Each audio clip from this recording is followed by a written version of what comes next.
Hey all, and welcome! My name is Sierra Cassidy, and I am a Canadian Smut author here to educate and entertain Smut writers and readers. Today we're talking about Facebook reader groups, specifically how to find ones applicable to your books and how to participate in them for promotional purposes. If you're a Smut author and you're not already on Facebook, I highly recommend that you make yourself an account for your pen name and hop on board. The reader groups are filled with thousands of voracious readers just waiting to get their paws on your stories. There are two main types of reader groups we're going to be looking at today: themed reader groups and author reader groups.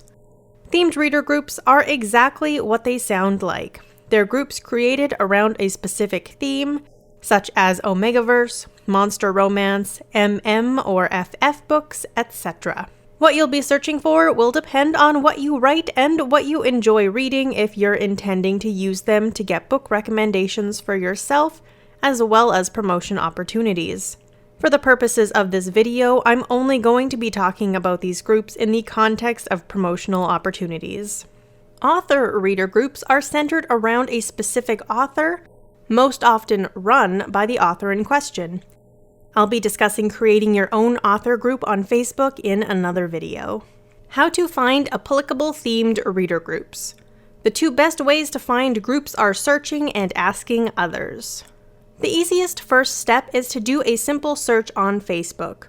For Smut authors, you might want to search for things like erotica, romance, MM romance, rainbow romance, FF romance, monster romance, etc., depending on what you're looking for.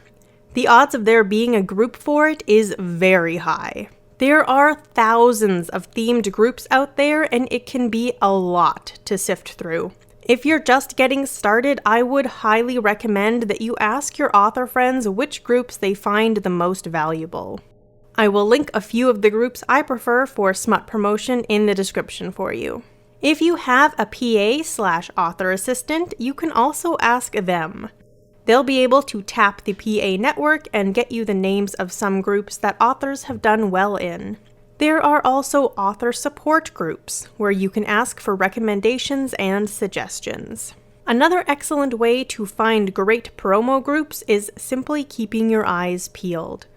If you see a post that a specific group is hosting an event, a release party, etc., go check it out and join, because you know that group is going to allow author promo in at least some capacity. Why would you join an author reader group?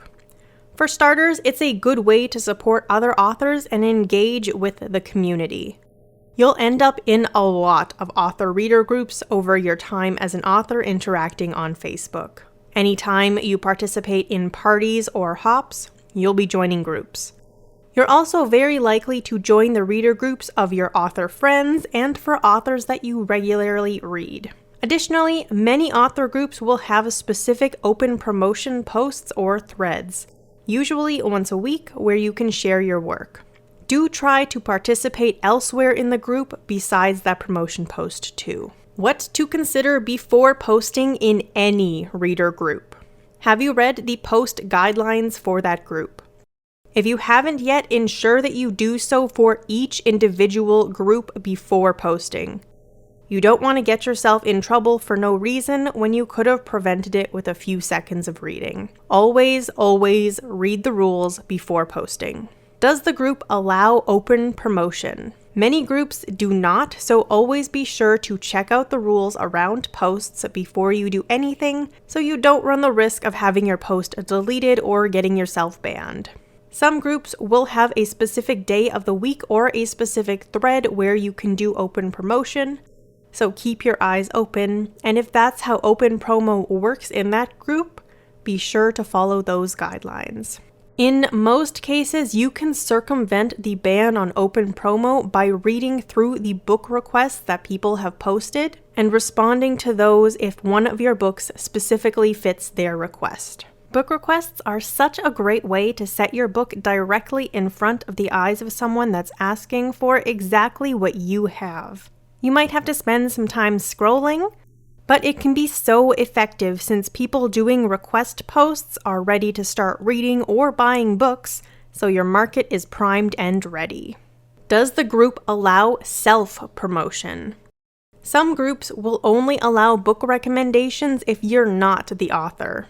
Adding on to this, sometimes the group will allow self-promo, but the specific book requester will refuse it in their post. If you come across a book request that specifically fits one of your books, you can always alert a friend or PA about the post, and they can recommend the book on your behalf. I personally don't recommend apologizing for self-promo when you do it.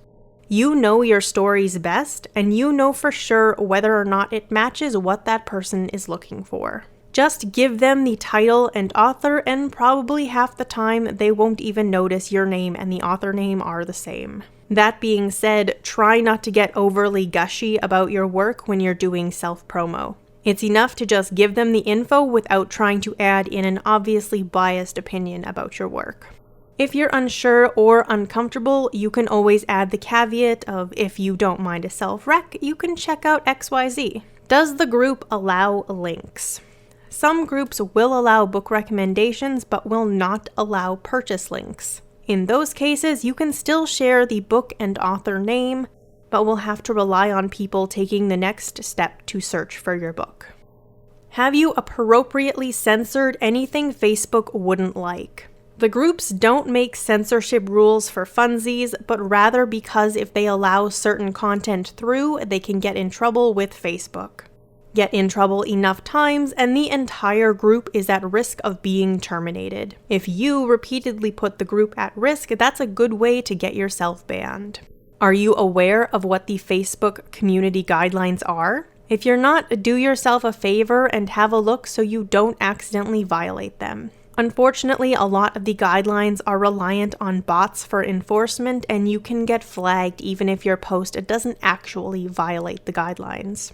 To save yourself and the group any stress, you'd be prudent to censor any nudity on covers, even if it's just partial nudity such as male-presenting nipples or lingerie. In any text, you should censor profanity or sexual words. Please be aware that even implied sexual content can get you flagged, so approach things with caution. Not everything will get flagged, or it may get flagged months later as the bots catch up. But it's never a fun experience when it happens, so save yourself some stress where you can. Have you read the entire book request, and are you recommending accordingly? I constantly see people pitching things on request posts that completely disregard a huge chunk of the original request. Please read the entire book request and take everything the poster is asking for into consideration. If you see another suggestion that absolutely does not fit with what was requested and you're comfortable doing so, you can add a comment to let the person know, especially if it's for your own work. If someone is looking for paranormal, for example, and someone pitches your contemporary story, you probably want people to know so they're not getting disappointed if they choose to try it out. Also, please do not do that whole thing of, I know this isn't what you're asking for, but you should read X with your work. Don't do it. Someone who wants to read your stuff will post sooner or later, and you don't need to use this tactic. Have you checked to see if the book you're going to recommend has already been suggested? You don't always have to do this, especially on popular posts, but if there's only a handful of comments, have a quick scroll through first. You can always add in an I second this recommendation, or similar to someone's suggestion. What to promote in reader groups? I recommend a mixture of your own books and books by other authors. Sharing other books besides your own, where applicable, will not only strengthen community bonds and help you meaningfully engage with the community, but it will also keep you from being viewed as a spam poster. Remember that part of being in a community is to give more than you take, and trust me when I tell you that people will notice if you only ever promote yourself. I should also point out that other people in a group can check on what you've posted. They can click on your profile in the group and see all of the posts you've made and your recent activity. So if you didn't know that already, now you do. and you can take care to engage and diversify your posting accordingly. Obviously, you want to get your books in front of eyeballs, but try to look at this from a holistic perspective. Having an author friend circle where you love one another's writing and happily promote one another's work is a great thing. Having someone that's not you promoting your work is a great form of social proof that readers love. That's all for now. I hope you found this video helpful. You can find all of my books and platforms in the description below. If you have questions or suggestions for future episodes, please do let me know. And if you would like early access to these videos, you can join my Patreon where I share them with people as soon as they're ready to roll. Thank you so much for listening, and I'll see you soon for another episode. Bye!